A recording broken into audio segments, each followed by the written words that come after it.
Hello नमस्कार दोस्तों। आज हम लोग सॉल्व करेंगे यूपीएससी 2024 का प्रीलिम्स का GS 1 GS first paper solve करेंगे।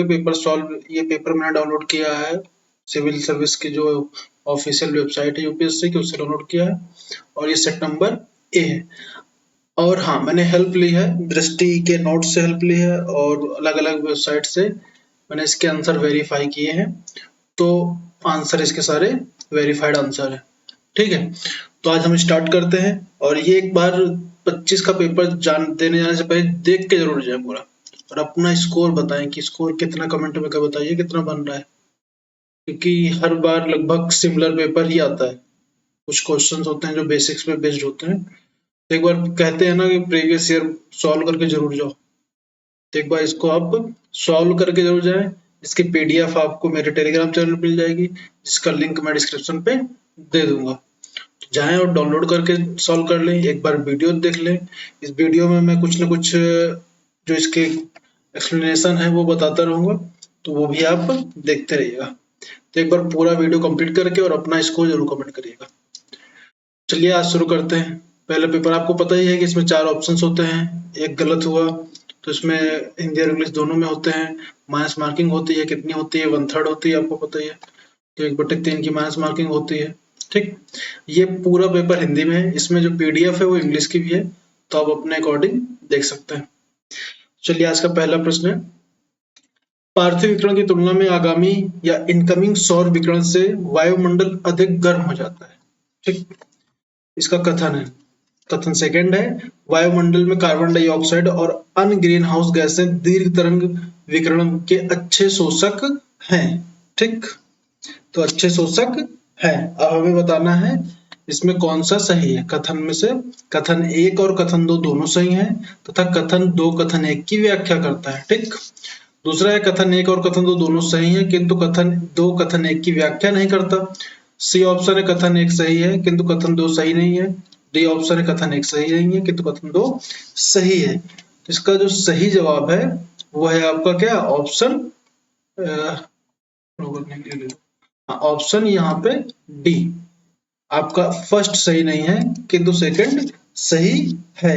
ठीक, पार्थिव विकिरण क्या होता है आपको पता है। सौर ऊर्जा से जो हमें, सौर ऊर्जा मतलब सूर्य की ऊर्जा से जो पृथ्वी तक पहुंचती है एनर्जी, उसे हम पार्थिव विकिरण कहते हैं। अब पार्थिव विकिरण क्या होता है, जो और आपको पता है जैसे पार्थिव विकिरण जो इनकमिंग आती है पूरी एनर्जी आती है, तो हमारा पार्थिव विकिरण हो गई। यहाँ से ऊर्जा निकल के वापस जाती है, ठीक, सूर्य तप की। तो आगामी सौर सूर्य तप की तुलना में वायुमंडल को अधिक गर्म करती है। पहला हमारा गलत हो गया। इनकमिंग सौर विकिरण से वायुमंडल अधिक गर्म हो जाता है, विकिरण से नहीं होता है। विकिरण में क्या होता है ना कि एनर्जी निकल जाती है। विकिरण और अर्थात सूर्य तप की तुलना में वायुमंडल को अधिक गर्म करती है, तो वायुमंडल अधिक गर्म हो जाता है। कथन 1 सही नहीं। दूसरा, दीर्घ तरंगे वायुमंडल में कार्बन डाइऑक्साइड और अन्य ग्रीन हाउस गैसेस वितरण में विकिरण के अच्छे अवशोषक हैं। ठीक, अब अच्छे अवशोषक होंगे तो वो क्या करेंगे, एनर्जी को स्टोर करके रखेंगे। स्टोर करके रखेंगे तो एटमॉस्फेयर क्या हो जाएगा हमारा, वो गर्म हो जाएगा। तो ये चीज है। तो पहले का ऑप्शन क्या हो जाएगा सही, ऑप्शन डी। पहला सही नहीं है किंतु दूसरा सही है। ठीक, समझ में आया ना। पार्थिव विकिरण समझ में आया। गर्म वस्तुओं की तरह पृथ्वी भी ऊष्मा को क्या करती है, उत्सर्जित करती है, निकालती है अपने अंदर से एनर्जी को, तो उससे हम पार्थिव विकिरण के नाम से जानते हैं। और ये कौन सी तरंगे होती हैं, ये लघु तरंगे होती हैं। ठीक, चलिए अगला क्वेश्चन है, भूमध्य रेखा इक्वेटर जिसको बोलते हैं पर क्षोभ मंडल की मोटाई ध्रुवों की तुलना पे अधिक होती है। ठीक, दूसरा ऑप्शन है। कथन सेकंड है, भूमध्य रेखा पर प्रबल संवहनी धाराओं द्वारा ऊष्मा को अधिक ऊंचाई तक ले जाया जाता है। ठीक, अब इसमें आपको वही कथन 1 और 2 दोनों सही है, व्याख्या भी करता है कथन 2 कथन 1 की। कथन 1 और कथन 2 दोनों सही है, कथन 2 कथन 1 की व्याख्या नहीं करता। कथन 1 सही है किंतु कथन 2 सही नहीं है। डी, कथन 1 सही नहीं किंतु कथन 2 सही है। तो इसका सही जवाब क्या है, सही जवाब है आपका ऑप्शन ए। आपको पता है इक्वेटर में क्षोभ मंडल से मोटाई ज्यादा होती है। क्यों ज्यादा होती है, क्योंकि यहाँ पे सूर्य तप बहुत ज्यादा एनर्जी देता है, क्योंकि ये बिल्कुल मिडिल पे होता है और यहाँ पे हमेशा सूर्य तप होता है। ठीक, और हमारे ध्रुवों पे है, वहां पे इक्वेटर की तुलना पे सूर्य तप पहुंच ही नहीं पाता। ये हो गया। प्रबल संवहनी धारा, आपको पता है यहाँ पे सबसे ज्यादा धाराएं और सब साथ ही साथ यहाँ पे बारिश भी बहुत ज्यादा होती है, तो इक्वेटर हमारा ये हो जाता है। तो पहला सही है, दूसरा भी सही है और उसकी व्याख्या भी करता है, क्योंकि जितनी ज्यादा गर्म होगी उतनी ज्यादा दूर तक वो क्या ले जाएगा, एनर्जी ऊपर ले जाएगा। अगला प्रश्न है, निम्नलिखित पर विचार कीजिए। जल खंडाश्मी, इसको पायरोक्लास्टी या मलबा बोलते हैं। दूसरा राख और धूल। तीसरा नाइट्रोजन यौगिक और चौथा सल्फर यौगिक। ठीक, निम्नलिखित में ज्वालामुखी उद्गार से उत्पाद कौन कौन से उत्पाद निकलते हैं। ठीक, तो हमको बताना है कि ज्वालामुखी से क्या क्या निकलता है। तो आपको सही जवाब हो जाएगा, ऑप्शन हमारे पास केवल एक, बी केवल दो, सी केवल तीन, डी सभी चार। इसका सही जवाब है ऑप्शन डी, सभी चार। ज्वालामुखी आपको पता है, ज्वालामुखी उद्गार होता है। ज्वालामुखी उद्गार के बहुत सारे रीजंस होते हैं, डिटेल में नहीं जाते हैं। हमें बताना है कि कौन कौन सी गैसेस निकलती हैं, कौन क्या क्या चीजें निकलती हैं। ज्वालामुखी से H2O निकलता है, जलवाष्प निकलता है, कार्बन डाइऑक्साइड निकलता है, सल्फर डाइऑक्साइड निकलता है। ठीक, और हमें क्लोराइड भी निकल, हाइड्रोजन सल्फाइड निकलता है, कार्बन मोनोऑक्साइड निकलता है, हाइड्रोजन क्लोराइड निकलता है, हाइड्रोजन फ्लोराइड निकलता है। ठीक है, नाइट्रोजन के कुछ उपयोगी निष्कर्षित नहीं होते। उद्गार दौरान तीव्र गतिविधि के कारण विद्युत गिरने की संभावना हो जाती है, इस वजह से नाइट्रोजन अणुओं को विघटित कर देते हैं, नाइट्रोजन यौगिक भी बनते हैं। तो इस वजह से हमारा ऑप्शन डी सही हो गया, नाइट्रोजन यौगिक बनते हैं। अगला है, जनवरी माह में समतापी रेखाएं आइसोथर्मल मैप से प्राप्त में कौन से निष्कर्ष सही है। ठीक है, समताप रेखा, हमारा समताप रेखा महासागर के ऊपर की ओर महाद्वीपों के ऊपर दक्षिण की ओर विचलित हो जाती है। ठीक है, दूसरा शीत महासागरीय धाराओं का गल्फ स्ट्रीम उत्तरी अटलांटिक अपवाह ड्रिप जिसको बोलते हैं, उत्तरी अटलांटिक महासागर को शीतल बनाती है और समताप रेखा उत्तर की ओर मुड़ जाती हैं। तो इसका हमें सही जवाब देना है। इसका सही जवाब है केवल एक, ऑप्शन बी केवल दो, ऑप्शन सी केवल एक और दो, दोनों, डी है ऑप्शन ना तो एक ना तो दो। तो इसका सही जवाब है ऑप्शन ए। ठीक, ऑप्शन ए। आपको पता है जनवरी महीने में क्या होती है, समताप रेखाएं वो दक्षिण की ओर चली जाती हैं। ठीक है, कि हाँ समताप बिंदु जोड़ती हैं, समताप मतलब समान ताप वाली जो बिंदु जोड़ती है ना, उसी को बोलते हैं समताप रेखाएं। ठीक, दक्षिण की ओर विचलन करती हैं, क्यों? क्योंकि आपको पता है कि हमारी तरफ क्या हो जाती है, उस टाइम पे सर्दी होती है नॉर्थ में, तो ऐसा होता है। अटलांटिक महासागरीय क्षेत्र में देखा जा सकता है। तो पहला हमारा सही हो जाता है, ठीक, और दूसरा हमारा गलत। अगला प्रश्न है, निम्नलिखित में से कौन से दो देश और देश विश्व के दो सबसे बड़े कोको उत्पादक के रूप में विख्यात हैं। ऑप्शन से Algeria Morocco, B Botswana Namibia, C Cote d'Ivoire और घाना, डी मेडागास्कर और मोजाम्बिक। इसका हमें सही जवाब देना है। इसका सही जवाब ऑप्शन में हमें मिलेगा कोटे डिआइवर और घाना। ठीक, कोटे डिआइवर और घाना ये लगभग 60% उत्पादन करते हैं। कितना उत्पादन करते हैं? 60% कौन करता है आपका? कोको का उत्पादन करते हैं। इसके बाद हमारा कौन आता है? इक्वाडोर आता है जो लगभग 9% करता है। ठीक, ये है। और इसकी जो रिपोर्ट आई है उसमें देख सकते कोटे डिआइवर 2.2 मिलियन प्रोडक्शन और घाना 1.1 मिलियन, फिर आता है इंडोनेशिया 667 के। तो ये है इस, तो कोको को उत्पादन सबसे कहाँ होता है? कोटे डिआइवर और घाना में। अगला प्रश्न है, ये पूरा इंग्लिश में है, इसको आप पढ़ लीजिएगा। ठीक है, इसको इंग्लिश में बताओ। अगला है, पश्चिम से पूरब की ओर प्रयागराज के अनुप्रवाह में गंगा से मिलने वाली हिमालय की नदियों में संदर्भ में निम्नलिखित में से कौन सा सही अनुक्रम है? इसका सही ऑप्शन है हमारे आपको घाघरा, गोमती, गंडक और कोसी। दूसरा बी गोमती, घाघरा, गंडक और कोसी। तीसरा घाघरा, गोमती, कोसी, गंडक। चौथा है हमारा गोमती, घाघरा, कोसी और गंडक। तो इसका हमको सही जवाब देना है। कौन सी नदी क्या होती है? पूर्व की, पश्चिम से पूर्व की ओर जाने पे मिलती है। तो आपको पता है सबसे पहले कौन सी मिलती है आके? सबसे पहले मिलती है आपकी गोमती, फिर घाघरा, फिर गंडक, फिर कोसी। अच्छा, जहां से गंगा स्टार्ट होती है उस जगह को कौन सा प्रयाग बोलते हैं? ये आप लोग कमेंट कर बताइएगा। ठीक, तो ये हमारा सही जवाब हो गया। कौन सी? गोमती घाघरा गंडक कोसी। ये कहाँ से? सबसे पहले हम बात कर रहे हैं पश्चिम से पूरब की ओर। अगला प्रश्न है, चट्टानों के अपक्षय के कारण में से एक वर्षा होता है। ठीक, दूसरा, वर्षा जल में घोल के रूप में कार्बन डाइऑक्साइड विद्यमान होती है।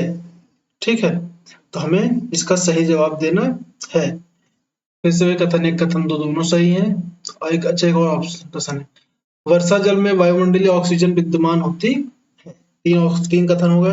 पहला, चट्टानों में जो अपक्षय होता है, जो टूटती हैं चट्टानें, उसका एक कारण वर्षा होता है। दूसरा कथन है, वर्षा जल में कार्बन डाइऑक्साइड विद्यमान होता है। तीसरा है, जल वायुमंडलीय ऑक्सीजन विद्यमान होती है।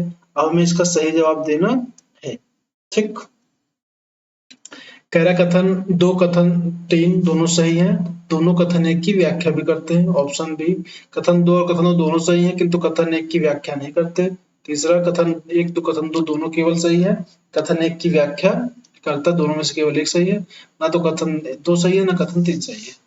तो हमको बताना है कौन सा सही है। तो इसका सही जवाब है ऑप्शन कौन सा? ए। दोनों सही भी हैं और सही व्याख्या भी करते हैं। ठीक है, तो आपको पता है वायु में कार्बन डाइऑक्साइड वर्षा जल को वियोजित हो जाते हैं, जिससे कि थोड़ा सा अम्लीय हो जाता है। इसमें CO2 क्या होता है? कार्बन डाइऑक्साइड होता है। ठीक, और आपके ऑक्सीजन भी होते हैं। तो अगला प्रश्न है, निम्नलिखित में से देशों में विचार कीजिए, Germany Finland, Germany, Norway and डूसनियन से कौन सा उत्तरी समुद्र के साथ सीमा साझा करता है। तो इसमें देखो हमें बताना है कौन कौन से सही है। तो इसका सही जवाब है केवल एक, केवल दो, केवल तीन, सभी चार। कौन से ऐसे देश हैं जो अपनी बाउंड्री नॉर्थ सी के साथ शेयर करते हैं? आपको नॉर्थ सी पता है कहाँ है? नॉर्थ सी है आपका अटलांटिक ओशियन पे। अटलांटिक ओशियन पे है, तो ये आपके जो रूस है उसको टच नहीं करेगा। पहला तो हो गया, हमारा ये हट गया यहाँ से। अब रूस को टच नहीं करेगा। दूसरा, यहाँ पे फिनलैंड को टच नहीं करेगा, फिनलैंड। ठीक, अब हमारे पास कौन सा ऑप्शन बचा? Norway and Germany. ठीक, तो जर्मनी की थोड़ी सी बॉर्डर टच होती है, नॉर्वे की होती है, डेनमार्क की होती है टच। तो इसका सही जवाब क्या हो जाएगा आपका? ऑप्शन बी, केवल दो। ठीक, अगला प्रश्न है, जलप्रपात क्षेत्र नदी। धुआंधार जलप्रपात मालवा क्षेत्र नर्मदा नदी। दूसरा है हुंडू जलप्रपात छोटा नागपुर स्वर्ण रेखा। तीसरा गैसोप्पा पश्चिमी घाट नेत्रवती। से बताना है आपको कौन सा सही सुमेलित है। इसका सही जवाब है, हमें ऑप्शन दिए हैं केवल एक, बी केवल दो, सी सभी तीन, डी कोई नहीं। इसका सही जवाब है केवल एक। ठीक है, केवल एक सही है। तो कौन सा सही है हमको ये बताना है। तो अब देखो सबसे पहले तो आते हैं धुआंधार। धुआंधार जलप्रपात कहाँ पर स्थित है? ये मध्य प्रदेश में स्थित है। ठीक है, जबलपुर जिले में। और धुआंधार यहाँ पे हो गया। दूसरा, ये मालवा का पठार का हिस्सा नहीं है, तो हमारा ये गलत हो गया। नर्मदा नदी तो सही है लेकिन मालवा पठार का हिस्सा नहीं है। अब ये हमारा क्या है? हुंडू छोटा नागपुर में है और इसमें स्वर्ण रेखा है, तो हमारा यही वाला सही है। ठीक, तो जलप्रपात शामिल नहीं है, तो ये धुआंधार तुम्हारा वहां हो गया और ये यहाँ पे हो गया। अच्छा, यहाँ पे गैरसोप्पा आया, तो गैरसोप्पा की बात आती है तो इसमें ये जो नदी नदी है नेत्रवती नहीं है, यहाँ पे शरावती नदी है। ठीक है, शरावती नदी पश्चिमी घाट के मध्य में स्थित है। हमारा कौन सी में सही है? छोटा नागपुर, हुंडू और स्वर्ण रेखा। अगला प्रश्न है, मध्य एशिया क्षेत्र पर्वत का श्रृंखला का नाम, तो पर्वत के प्रकार। इसमें आपको मध्य एशिया, वासजेज पर्वत, वलित पर्वत। ठीक है, पर्वत श्रृंखला का नाम है। यूरोप अल्प्स और ब्लॉक पर्वत। उत्तरी अमेरिका या उत्तर अमेरिका अल्पेशियन वलित पर्वत। सी दक्षिण अमेरिका एंडीज वलित पर्वत। तो इसमें हमको आपको सही जवाब देना है कौन सा सही है। ठीक, तो अब हमको सही जवाब देना है, इसमें केवल कौन कौन सही है? केवल दो सही है। तो कौन कौन से दो सही है तो हमको ये बताना है। ठीक, सबसे पहले तो आपको पता है कि ऑप्शन डी सही है। एंडीज हमारा कौन सा पर्वत है? बलित पर्वत हो गया, ठीक है। ऑप्शन सी भी सही है, उत्तरी अमेरिका अल्पेशियन पर्वत हो गया, ठीक है। और जो हमारा फर्स्ट वाला हो गया, क्या है ये, युवा बलित पर्वत है, आल्प्स, तो ये हमारा गलत हो गया। यूरोप में है ये तो ठीक है, लेकिन गलत हो गया। और वॉसजेस जो है हमारा, वो क्या है, ये ओस्ट पर्वत है, ठीक। और एक तरीके से ये मध्य एशिया यूरोप में पाया जाता है, ठीक। ये हो गया। अगला आता है हमारा, अगला प्रश्न है डीनो पोलो, ठीक है। डीनो पोलो, विमानपत्तनम और कुशीनगर विमानपत्तनम, और फिर इसके बाद विजयवाड़ा अंतरराष्ट्रीय विमानपत्तनम, हाल ही में उपयुक्त में से किनका निर्माण नवीन ग्रीन फील्ड परियोजना के रूप में किया गया है? समझ में आया? कि नवीन ग्रीनफील्ड परियोजना के रूप में किनका किनका निर्माण किया गया है, हमको सही जवाब देना है, ठीक है। तो इसका सही ऑप्शन है केवल एक और दो, बी एक और तीन, सी एक तीन, डी एक दो तीन। इसमें हमें सही जवाब देना है कौन से ग्रीन फील्ड परियोजना के तहत हुए हैं नवीन ग्रीन फील्ड। इसका सही जवाब है ऑप्शन ए, केवल एक और दो। अब कौन कौन से एक और दो हुए हैं, ठीक।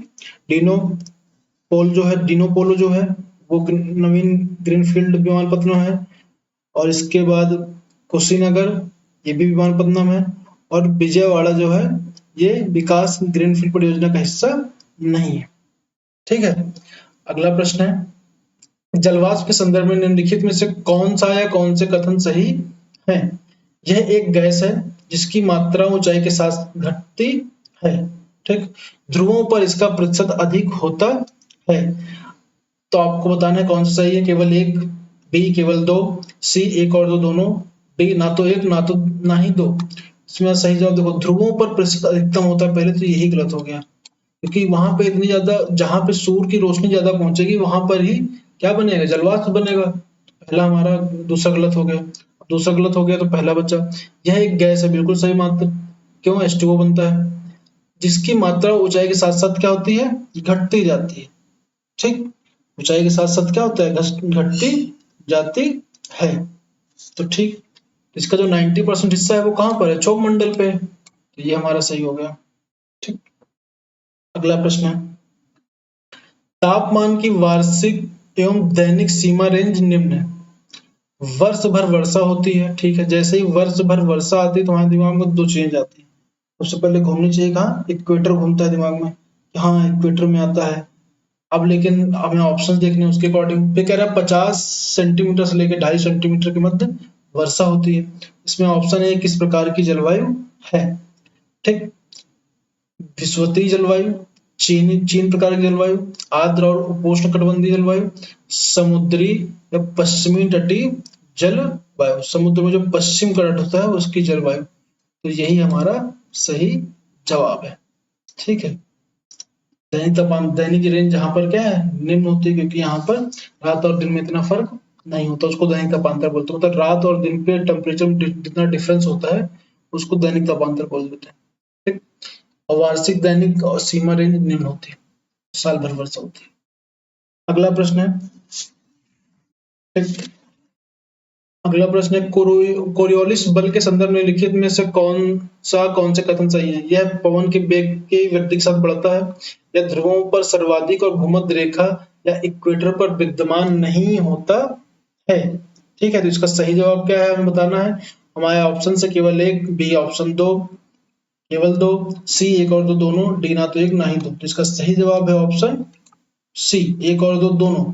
यह पवन के वेग के साथ बढ़ता भी है और यह ध्रुवों पर सर्वाधिक होता है, भूमध्य रेखा इक्वेटर पर विद्यमान नहीं होता, ठीक है। ध्रुवों पर सर्वाधिक और भूमध्य रेखा पर नहीं होता। प्रत्येक वर्ष 21 जून को निम्नलिखित में से किस अक्षांश या किन अक्षांशों पर 12 घंटे से अधिक का समय होगा, ठीक है। कब, 21 जून को। अब 21 जून को जैसे ही दिमाग में आएगा तो हमें देखो क्या कह रहा है, 12 घंटे से अधिक का समय सूर्य प्रकाश दिखाई देगा। अब किस साइड दिखाई देगा, आपको पता है कि दिन क्या होते हैं हमारे यहाँ, बड़े होते हैं, तो आपके ऑप्शन है, पहले ऑप्शन देख लेते हैं, भूमध्य रेखा, दूसरा है कर्क रेखा, तीसरा है मकर रेखा और चौथा है उत्तरी ध्रुव या आर्कटिक वृत्त। ठीक है, क्या है? उत्तरी ध्रुव या आर्कटिक वृत्त। तो आपको पता है अब ये आ गए कहाँ, उत्तरी ध्रुव और कर्क रेखा ऊपर की ओर। ठीक, ऊपर की ओर गर्मी, इतना ज्यादा गर्मी, गर्मी में हमारे यहाँ दिन बड़े होते हैं, जब दिन बड़े होने लगे तो क्या होता है, हमारे यहाँ सूर्य तब सूर्य 12 घंटे से अधिक दिखाई देगा। इसका सही जवाब हो गया 2 और 4 ऑप्शन। ठीक, उत्तरार्ध होता है, इसको बोलते हैं उत्तरी गोलार्ध की तरफ झुका होता है। अगला प्रश्न, निम्नलिखित में से एक में विश्व की सबसे बड़ी उष्णकटिबंधीय पीठभूमि है जो जैव जीवाश्म ईंधन से होने वाले लगभग 3 वर्ष के वैश्विक कार्बन उत्सर्जन को धारण करता है, जिसके संभाव्य विनाश से वैश्विक जलवायु पर प्रतिकूल प्रभाव पड़ता है। निम्नलिखित में से कौन सा उस क्षेत्र को द्योतित करता है या दिखाता है? आपके ऑप्शन है, A Amazon, B Congo basin, C Kikori basin, D Rio de la Plata basin. इसमें हमें बताना है कौन उस इस पूरी कंडीशन को क्या कर रहा है, वेरीफाई कर रहा है, जिसको कांगो बेसिन कर रहा है। ब्राजील और इंडोनेशिया के साथ कांगो बेसिन विश्व की सबसे बड़ी उष्णकटिबंधीय पीठभूमि का स्थल है। इसमें लगभग 29 बिलियन टन क्या है, कार्बन संग्रहण रहता है, 29 बिलियन। ठीक, और ये 6 देशों में विस्तारित है। कौन कौन से? कैमरून, मध्य अफ्रीकी गणराज्य, कांगो लोकतांत्रिक गणराज्य और कांगो, ठीक, इक्वेटोरियल गिनी और गैबन में। ठीक है, कांगो बेसिन है, ठीक है, अफ्रीका में। अगला प्रश्न है, कई उपभोक्ता उत्पादों के निर्माण के लिए प्रयुक्त होने वाले पर फ्लुओरिक एल्कील और पॉलीफ्लोरो एल्कील पदार्थों में के संदर्भ में निम्नलिखित विचार कीजिए। पीएफएस पेयजल, खाद्य एवं खाद्य पैकेजिंग सामग्रियों में व्यापक रूप से पाए जाते हैं। पीएफएस पर्यावरण में आसानी से निम्नीकृत या डिग्रेड नहीं होते। पीएफएस लगातार संपर्क के परिणामस्वरूप जंतुओं के शरीर में जैव संचयन हो सकता है। हमें बताना है कौन सा सही है या कौन से गलत है। ए है 1 और 2 दोनों सही है, बी 2 और 3 दोनों सही है, सी 1 और 3 सही है, डी 1 2 3 सही है। इसका सही जवाब है ऑप्शन डी, तीनों सही है, 1 2 और 3 तीनों सही है। ठीक है, तो ये हो गया, ये डिग्रेड भी नहीं होते हैं। ठीक, लगातार संपर्क परिणामस्वरूप जंतुओं के शरीर में जैव संचयन हो जाता है। खाद्य पैकेजिंग सामग्रियों में व्यापक रूप में पाए जाते हैं। ठीक, अगला प्रश्न है हमारे पास 18वां प्रश्न, कैराबिड बीटल्स, कंतार, सेंटीपीड्स, मक्खियां, दीमक, बर या जिसको बैर्स बोलते हैं, जीवों में कितने प्रकार के परजीवात्म जातियां हैं? पैरासिटाइड्स स्पीसीज। ऑप्शन है केवल 1, केवल 2, बी केवल 3, सी केवल 4 और डी सभी 5। इसका सही जवाब है केवल 3, बी। ठीक, परजीवात्म जातियां कौन सी होती है? ऐसे कीट जिनके लार्वा का समूह के होते हैं जो भोजन के लिए किसी अन्य पर निर्भर रहते हैं। परजीवात्म मतलब दूसरों पर निर्भर रहने वाली जातियां। ठीक है, परजीवात्म में बर, इसको लास्ट वाला। ठीक, इसके बाद मक्खियां। ठीक, इसके बाद आपका आता है बीटल्स।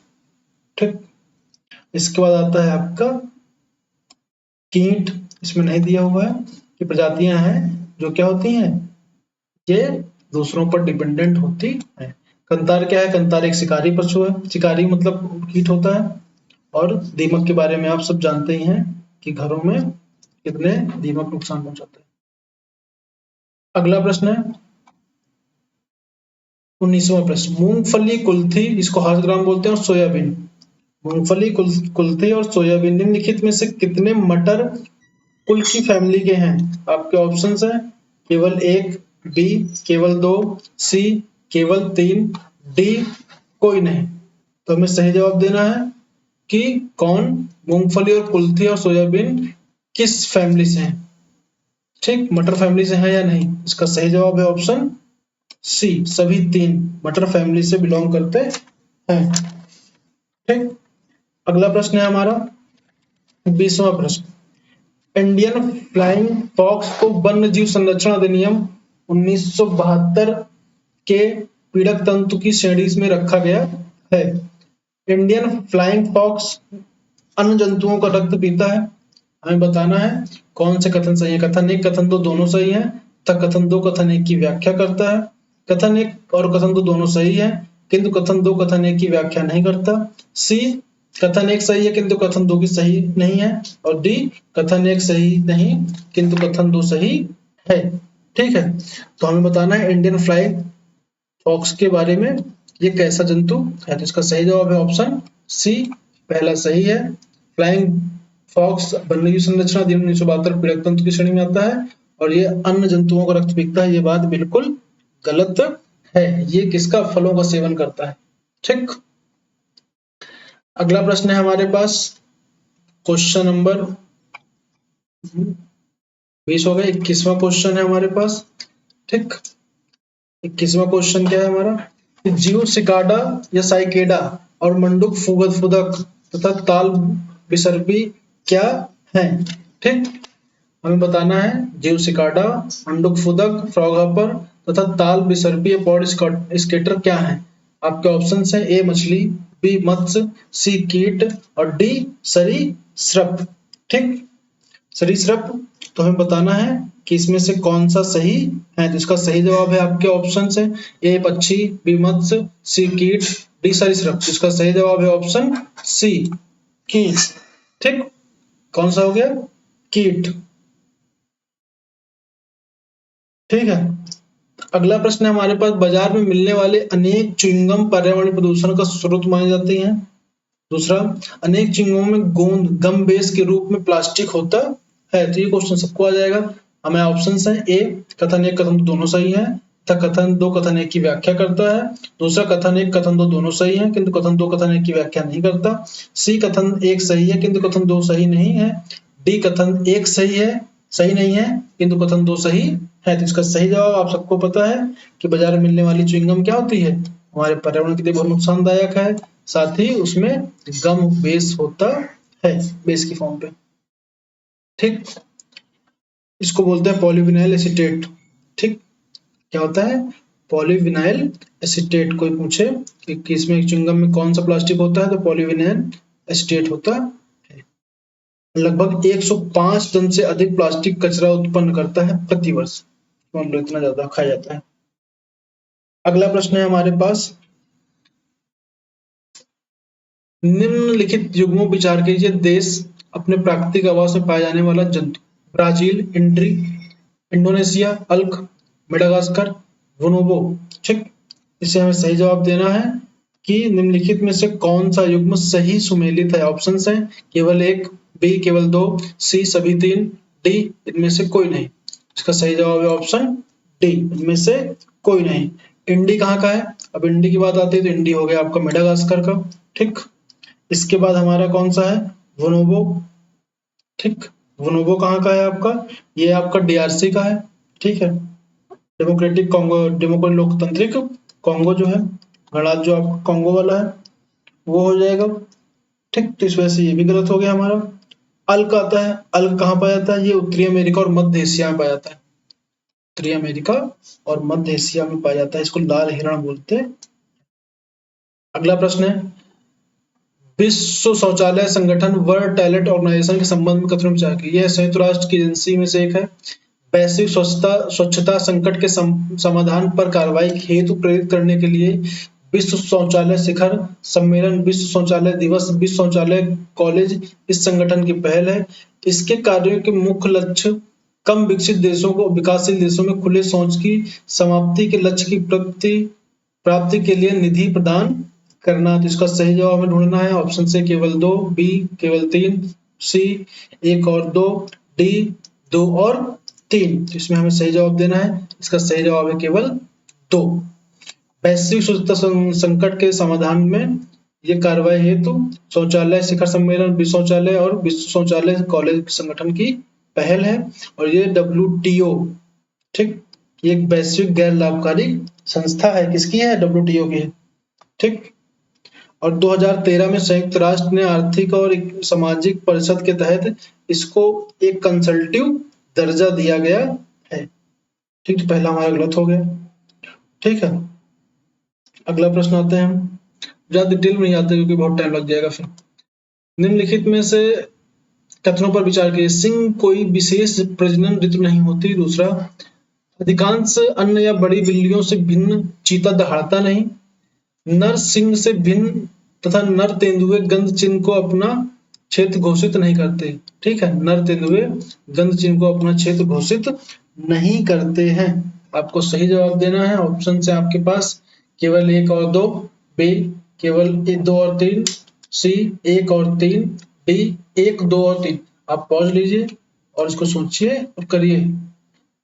इसका सही जवाब है ऑप्शन ए, केवल 1 और 2। प्रजनन ऋतु नहीं होती, लगभग हर 2 साल में गर्भधारण करती है और गर्भधारण का समय कितना होता है इनका? लगभग 4 महीने का होता है और एक बार में लगभग 4 बच्चों को जन्म देते हैं। ठीक, आपको पता है गुर्राने वाली बिल्लियां उपसमूह है, जिसको दहाड़ते नहीं है, ये गुर्राते हैं। उसमें आपका कौन आता है? सिंह दहाड़ने वाली बिल्ली हो गई, और बाघ, जगुआर और तेंदुआ, ठीक, जिससे दहाड़ने में सक्षम नहीं होते हैं। कंटिका होती है, अस्थिग्रंथ जिसको बोलते हैं। ठीक है, तो आपका दूसरा वाला क्या हो गया? चीता दहाड़ता नहीं है। ठीक है, गंध चिन्ह द्वारा अपना क्षेत्र घोषित करते हैं ये नर मादा तेंदुए दोनों ही। ठीक, किसकी गंध से? मूत्र गंध से वो अपना एरिया डिक्लेयर करते हैं। तो ये वाला गलत हो गया। अगला प्रश्न है,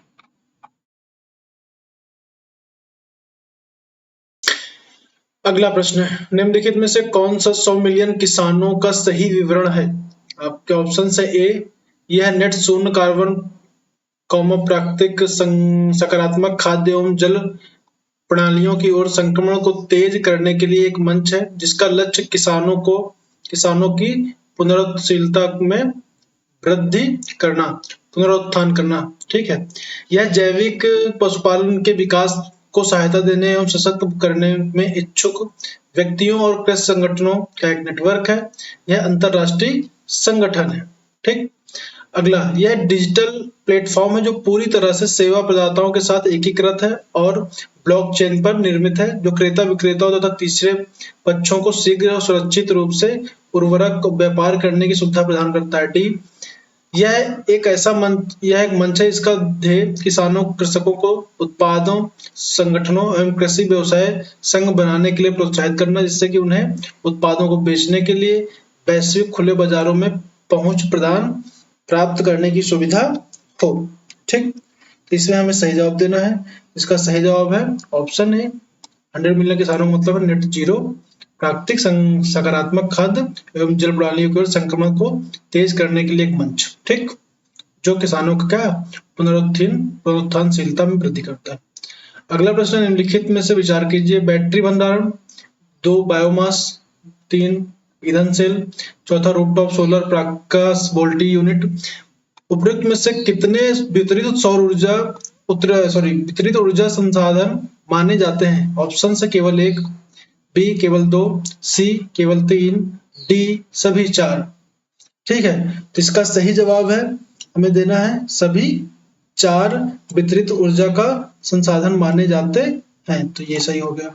ठीक, अगला प्रश्न है, निम्नलिखित में से कौन सा वृक्ष ऐसे कीट के साथ अद्वितीय संबंध को दर्शाता है जो इस वृक्ष के साथ सह विकसित हुआ है और एकमात्र कीट है जो इस पेड़ को पारगित कर सकता है? आपके ऑप्शन है ए अंजीर, बी महुआ, सी चंदन, डी सेमल। अद्वितीय संबंध किसके साथ समझाता है? तो ये है कौन? अंजीर। ठीक, अंजीर का पेड़, इसका फिकस माइक्रोकॉर्पा इसका क्या है? नाम है, वैज्ञानिक नाम है, और ये शाखाओं से अंकुरित होता है और धरातल तक पहुंचता है। ठीक, अगला प्रश्न है, निम्नलिखित पर विचार कीजिए। तितली, मत्स्य, मंडूक उपरोक्त में से कितनों में विषाक्त जातियां हैं? ठीक है, ए केवल 1, 2 केवल 2, सी सभी 3, डी कोई नहीं। हमको सही जवाब देना है। इसका सही जवाब है सभी तीन क्या है, विषाक्त जातियां हैं, जहरीली हैं। ठीक, निम्नलिखित पर विचार कीजिए। काजू, पपीता, रक्तचंदन, उपयुक्त में से कितने वृक्ष वास्तव में भारत के देशीय वृक्ष हैं? आपके ऑप्शंस हैं केवल एक, बी केवल दो, सी सभी तीन, डी इनमें से कोई नहीं। इसका सही जवाब है ऑप्शन ए, केवल एक। चंदन जो है, रक्तचंदन, वो हमारा इंडिया का है, बाकी सभी कहाँ है, बाहर के हैं। ठीक, अगला प्रश्न है, ये इंग्लिश वाला है, आप इंग्लिश को जिसको चाहिए हो वो इंग्लिश में अपना देख सकता है। ठीक, अगला प्रश्न है, विकिरण समस्थानिक ताप जनरेटरों, ठीक, विकिरण समस्थानिक ताप जनरेटर आरटीजीएस के संदर्भ में लिखित कथनों पर विचार कीजिए। इसका ऑप्शन है आरटीजीएस लघु विखंडन रिएक्टर है। आरटीजी का प्रयोग अंतरिक्ष यानों के ऑन बोर्ड प्रणालियों को विद्युत आपूर्ति करने के लिए होता है। तीसरा है, आरटीजीएस के प्लूटोनियम 238 का उपयोग किया जा सकता है, जो शस्त्र विकास का उत्पादोत है। ऑप्शन है आपके पास, ए केवल एक और दो, बी दो और तीन, सी एक और तीन, डी एक दो और तीन। इसमें हमें सही जवाब देना है। इसका सही जवाब क्या होगा? ठीक, इसका सही जवाब है ऑप्शन बी, केवल दो और तीन सही है, पहला वाला गलत है। ठीक, विकिरण समस्थानिक ताप जनरेटर्स क्या है? स्पेसक्राफ्ट पावर सिस्टम है जो न्यूक्लियर बैटरी के रूप में जाना जाता है। तो पहला गलत हो गया हमारा। अगला, बृहद तारे 52 तारों की तुलना में अधिक समय तक अस्तित्व में बने रहते हैं। दूसरा, 52 तारों की तुलना में बृहद तारों को नाभिकीय अभिक्रिया उच्चतम दर होती है। इसको हमको बताना है। ठीक, कौन सही है कौन गलत है? इसके ऑप्शन से कथन एक कथन दो दोनों सही हैं, दोनों दो कथन एक की व्याख्या करता है, कथन एक कथन दो दोनों सही हैं, किंतु कथन एक कथन दो की व्याख्या कथन एक नहीं, सॉरी कथन दो कथन एक की व्याख्या नहीं करता। सी कथन एक सही है किंतु कथन दो सही नहीं है, और डी कथन एक सही है किंतु कथन दो सही नहीं है। इसका सही जवाब है कथन, सॉरी ऑप्शन डी, कथन एक सही नहीं है किंतु कथन दो सही है। बृहद तारे 52 तारों की तुलना में अधिक समय अस्तित्व में बने नहीं रहते। ठीक, 52 तारे ज्यादातर अस्तित्व में रहते हैं। क्यों? क्योंकि इनका जो उत्सर्जन की दर होती है वो धीमी हो जाती है। ठीक, लिखा ना, 52 तारों की तुलना में बृहद तारों की नाभिकीय अभिक्रियाओं की उच्चतम दर रहती है। ठीक, तो कथन दो सही है, कथन एक सही नहीं है। अगला प्रश्न है, निम्नलिखित में से कौन सा मानव शरीर में संश्लेषित होता है जो रक्त वाहिकाओं में विस्फारित करता है और रक्त प्रवाह को बढ़ाता है? आपके option nitric oxide, B nitrous oxide, C nitrogen dioxide, D nitrogen pentoxide, ठीक है, या पेंटोस ऑक्साइड। ठीक, इसका सही जवाब देना है आपको, कौन सा रक्त प्रवाह को बढ़ाता है? तो इसका सही जवाब है नाइट्रिक ऑक्साइड। ठीक, अगला प्रश्न है हमारे पास, निम्नलिखित में से निम्नलिखित में विचार कीजिए। विमान पतनों तक विमानों में यात्रियों के पास मौजूदा स्वपाक पदार्थों को नॉर्कोटिक्स की पहचान। दूसरा, वर्षण का मॉनिटर। तीसरा, पशुओं का प्रवास को नजर रखना, ट्रैकिंग करना। उपयुक्त में कितनी गतिविधियां रडार द्वारा की जा सकती है? तो आपको पता है हमारे ऑप्शन है केवल एक और केवल दो, ऑप्शन बी केवल दो, ऑप्शन सी सभी तीन, डी कोई नहीं। इसका सही जवाब है ऑप्शन सी, हम सभी काम कर सकते हैं रडार के माध्यम से। अगला प्रश्न है, राफेल, MiG-29 और MK-1 तेजस MK-1 कौन सा पांचवी पीढ़ी के लड़ाकू विमान है? ठीक, हमें बताना है कौन सा पांचवी पीढ़ी के लड़ाकू विमान है। तो हमारे राफेल, MiG-29 और तेजस MK-1 केवल एक, दो केवल दो, सी सभी तीन, डी इनमें से कोई नहीं। इसका सही जवाब है ऑप्शन डी, इनमें से कोई नहीं।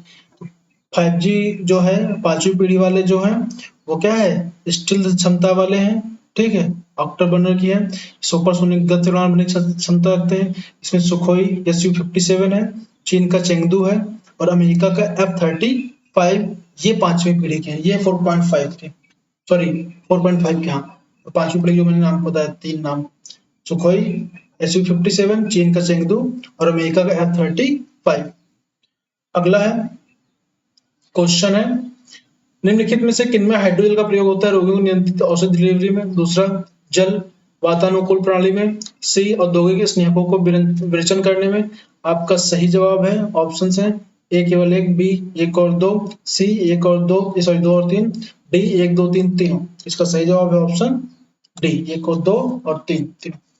अगला प्रश्न, निम्नलिखित में से कौन सा हाइड्रोजन द्वारा चलित फ्यूल सेल इलेक्ट्रिक वाहनों से निकलने वाला निर्वातक नली उत्सर्जन है? आपके ऑप्शन है हाइड्रोजन पेरोक्साइड, डी हाइड्रोनियम, सी ऑक्सीजन, डी जलवाष्प। पॉज लीजिए और सॉल्व करिए कौन सा सही बता रहे हैं। चलिए मैं बताता हूँ। इसका सही जवाब है ऑप्शन डी, जल वाष्प निकलता है। ठीक, अब मैं डिटेल में नहीं जा रहा हूँ क्योंकि टाइम बहुत लग जाएगा फिर, तो आप लोग सॉल्व करिए। डिटेल अगर कहेंगे तो मैं इसका डिटेल भेज दूंगा या फिर से वीडियो बनाऊंगा 25-25 क्वेश्चन का। हाल ही में पंप स्टोरेज हाइड्रो पावर शब्द की वास्तव में समुचित रूप से निम्नलिखित में किसके संदर्भ में चर्चा की गई है? अब इसके ऑप्शंस हैं पंप स्टोरेज हाइड्रो पावर, सीढ़ीदार खेतों सिंचाई, धन फसलों के उत्थान सिंचाई, दीर्घावधि ऊर्जा भंडारण और वर्षा जल संचयन प्रणाली। इसमें आपको बताना है कि पंप स्टोरेज हाइड्रो पावर वास्तव में क्या है, तो इसमें सही जवाब है दीर्घ अवधि ऊर्जा प्रणाली। ठीक, मेम्ब्रेन बायोरिएक्टर की चर्चा प्राय किस संदर्भ में की जाती है? आपके ऑप्शन है सहायता प्राप्त प्रजनन प्रौद्योगिकी के लिए, औषधि डिलीवरी, नैनो प्रौद्योगिकी के लिए, टीका उत्पाद प्रौद्योगिकी के लिए, अपशिष्ट जल संशोधन प्रौद्योगिकी के लिए। तो मेम्ब्रेन बायोरिएक्टर का अपशिष्ट जल शोधन प्रौद्योगिकी के लिए किया जाता है।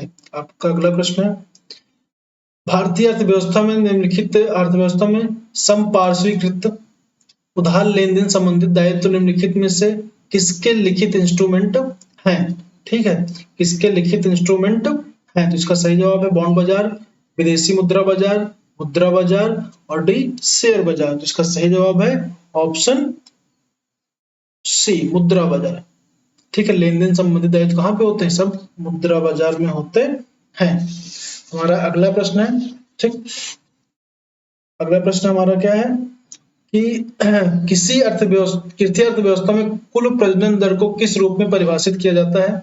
आपके ऑप्शंस हैं एक वर्ष में जनसंख्या प्रति 1000 व्यक्तियों पर जन्म लेने बच्चों की संख्या, बी किसी दी गई जनसंख्या के दंपति में जीवन काल में जन्मे बच्चों की संख्या, सी जन्म दर घटा मृत्यु दर, और एक महिला गर्भधारण आयु चाइल्ड बियरिंग एज तक जन्मे व्यक्तियों की संख्या। इसका सही जवाब है ऑप्शन डी, एक महिला की गर्भधारण आयु कितने वर्ष तक, कितने दिन तक, मतलब कितने महीनों तक वो गर्भधारण करती है। दूसरा, अंत में उसमें बच्चे जीवित बच्चों की संख्या जो औसत एवरेज होती है उसको बोलते हैं क्या? कुल प्रजनन दर। निम्नलिखित में से कथनों पर विचार कीजिए। भारत में गैर बैंकिंग वित्तीय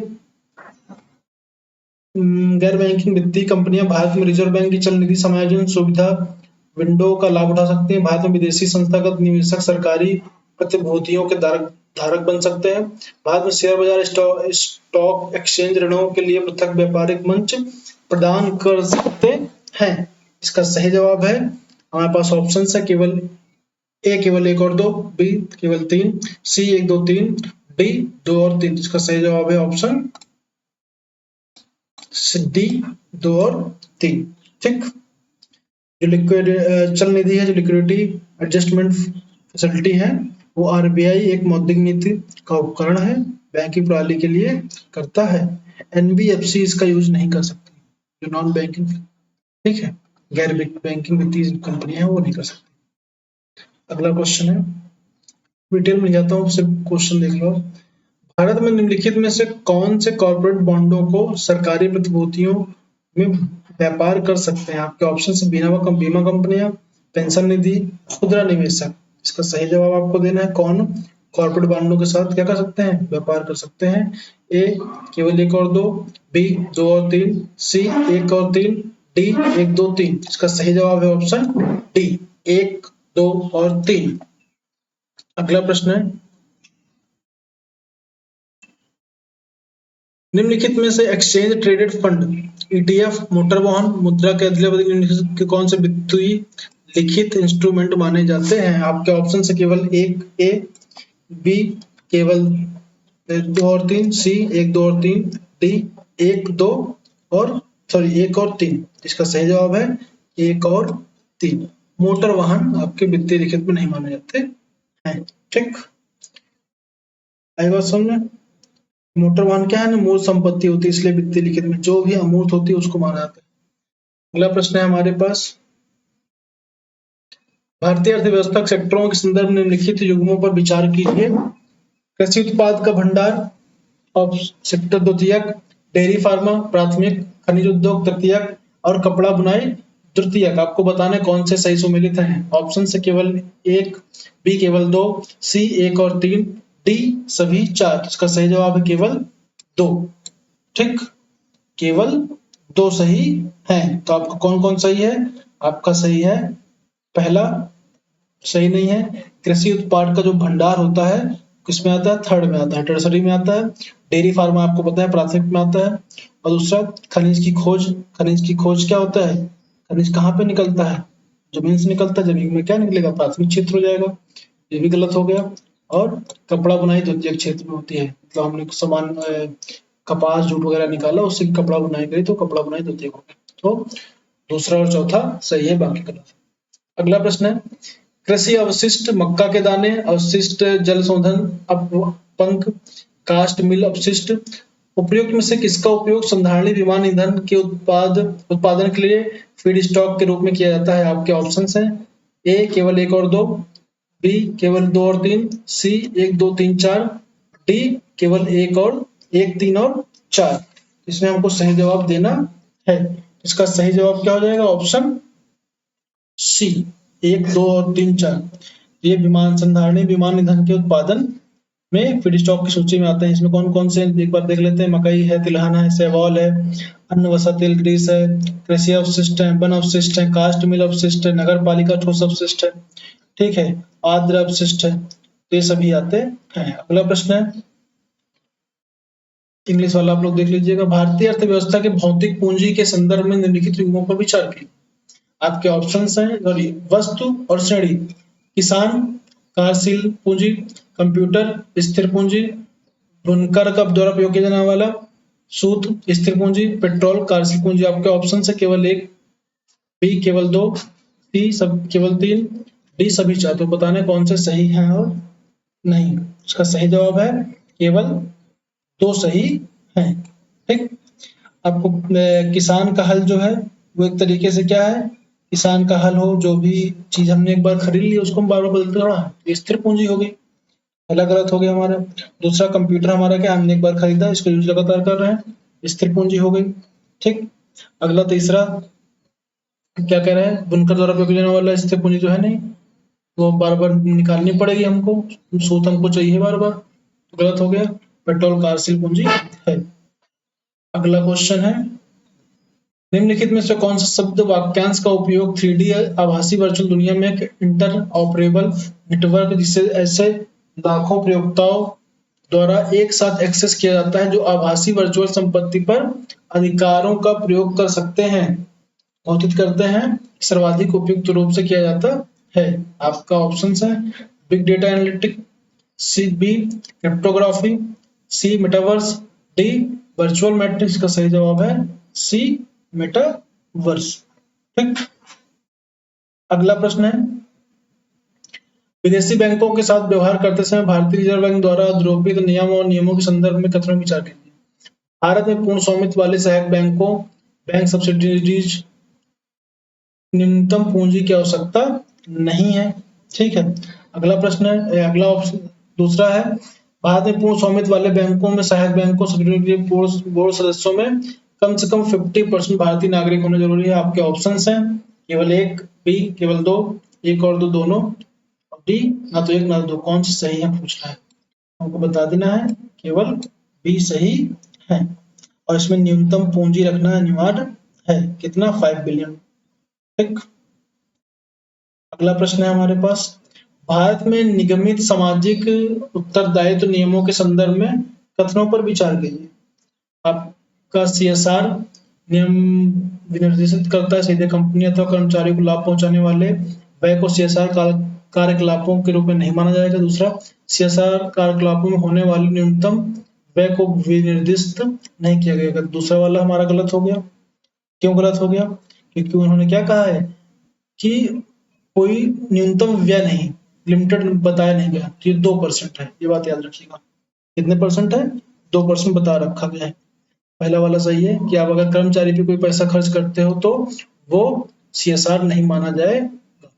ठीक, तो पहला सही, तो केवल एक सही है।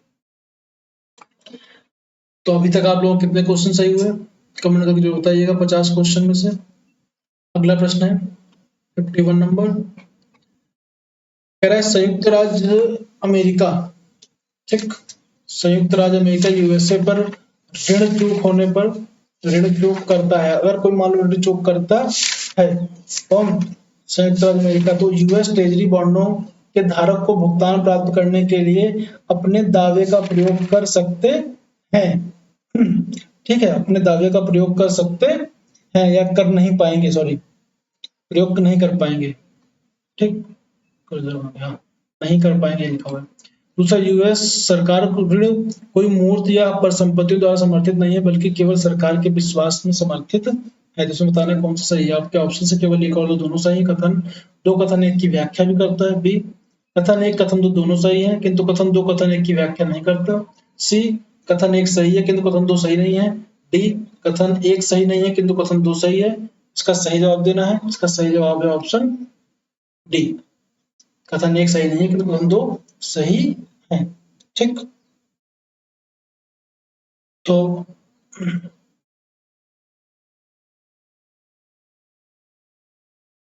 ये हो गया। अगला क्वेश्चन है हमारे पास, विधिक अधिकार होता है उनके पास, ये बात याद रखिए। अगला क्वेश्चन, सामूहिक सामूहिक उधार बहु उधारदाताओं के मध्य उधारकर्ता की चूक डिफॉल्ट को जोखिम बढ़ाता है।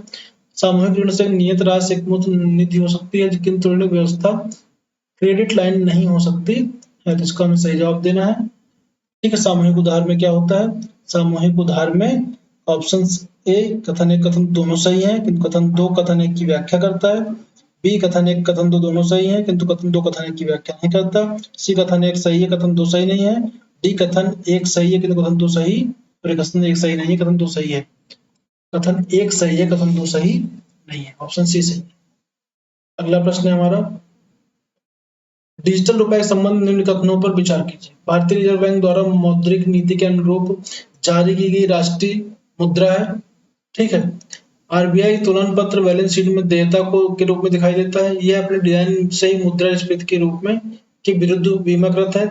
यह वाणिज्यिक बैंक और नकदी के स्वतंत्र रूप से परिवर्तनीय है। इसमें बताना है कौन सा सही है। आपके ऑप्शन है केवल एक और दो, बी केवल एक और तीन, सी दो और तीन, डी एक दो और चार। इसका सही जवाब है ऑप्शन डी, एक दो और चार। अगला प्रश्न है, प्राचीन भारत के संदर्भ में गौतम बुद्ध को समांतर निम्न से किन उपनामों से जाना जाता था?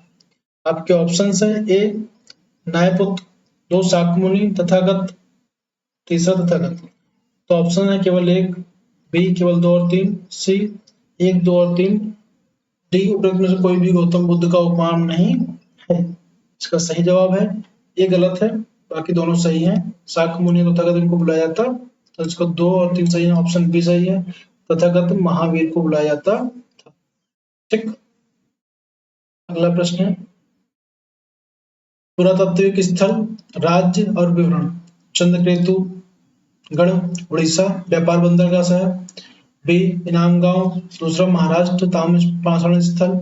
सी मांगडू केरल महापाषाण। डी सालिहुंडम आंध्र प्रदेश शैलकृत गुफा मंदिर। तो इसमें बताना है कौन सा सही है या कौन सही नहीं है। तो ऑप्शन से कौन सा सही है? एक और दो, बी दो और तीन, सी तीन और चार, डी एक और चार। इसका सही जवाब है ऑप्शन बी, एक दो और तीन सही है। ठीक है, चंद्रकेतु पश्चिम बंगाल में है, पहला हमारा गलत हो गया। दूसरा वाला बिल्कुल सही है। ठीक है, केरल में है। तीसरा है मागडू, तो ये दूसरा वाला हमारा सही है, वो भी नामगांव महाराष्ट्र में है। और मांगडू कहाँ पर है? केरल पे है। ठीक है, चौथा कहाँ पर है? चौथा हमारा है सालिहुंडम आंध्र प्रदेश में है, और शैलकृत गुफा के किनारे नहीं है। ठीक, ये शैलकृत मंदिरों के लिए नहीं जाना जाता। अगला प्रश्न है, मध्यकाल में भारत में निम्नलिखित शासकों में से कितने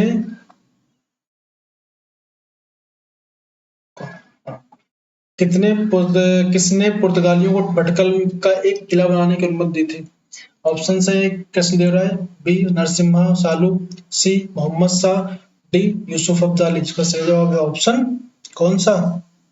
ऑप्शन ए, कृष्णदेव राय ने भटकल में किला बनाने की अनुमति दी थी। ठीक है, कृष्णदेव राय कब थे? 1510 ईस्वी के आसपास पुर्तगालियों को यहाँ पे किला बनाने की अनुमति दी थी। 1510 ईस्वी तक। ठीक, भटकल कर्नाटक उत्तर कन्नड़ जिला पड़ता है। ठीक है, अगला प्रश्न आता है, कॉर्नवालिस द्वारा राजस्व संग्रहण के संदर्भ में निम्नलिखित कथनों पर विचार कीजिए। राजस्व संग्रहण में रैयत वाले बंदोबस्त के अधीन किसानों को फसल खराब होने या प्राकृतिक आपदाओं की स्थिति में राजस्व को भुगतान में छूट दी जाती थी। बंगाल में स्थायी बंदोबस्त के अधीन यदि जमींदार नियत तिथि या उससे पहले राज्य को राजस्व भुगतान करने में विफल रहता तो उसकी जमींदारी हटा दी जाती थी। तो इसका सही जवाब है आपका कौन सा है? ए केवल एक, बी केवल दो, सी एक और दो दोनों, डी ना तो एक ना तो दो। इसका सही जवाब है ऑप्शन बी।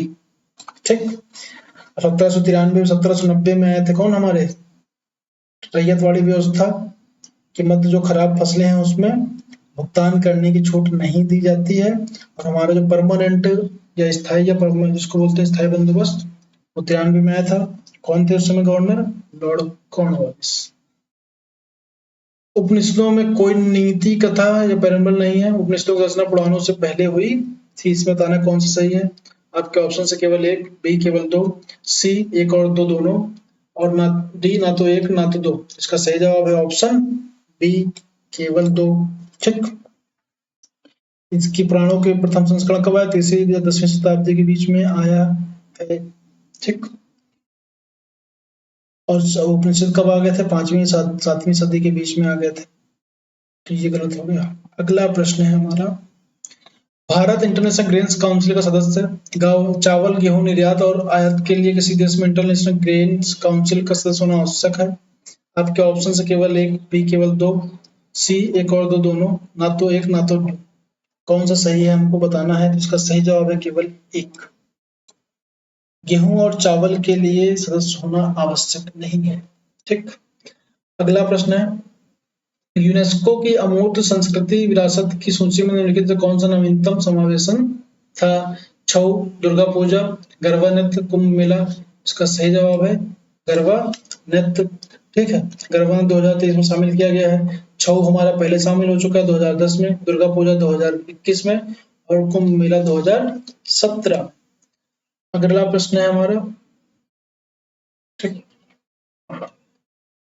अगला प्रश्न है हमारा कि डॉक्टर राजेंद्र प्रसाद का कार्यभार संभालने से पहले संविधान सभा के अस्थायी सभापति कौन थे? इस क्वेश्चन का आंसर आप सब लोग कमेंट में जरूर बताइएगा, क्योंकि सबसे सरल क्वेश्चन था। ठीक, कौन थे आपको पता है? सबसे उम्रदराज व्यक्ति थे हमारे। उम्रदराज व्यक्ति कौन थे? डॉक्टर सच्चिदानंद सिन्हा साहब। उनको उस टाइम पे क्या बना दिया गया था? 9 दिसंबर को बनाया गया था इनको अध्यक्ष। उसके बाद फिर 11 दिसंबर को आ गए थे, 11 दिसंबर को चुनाव हुआ, और उसमें फिर कौन बन गया था?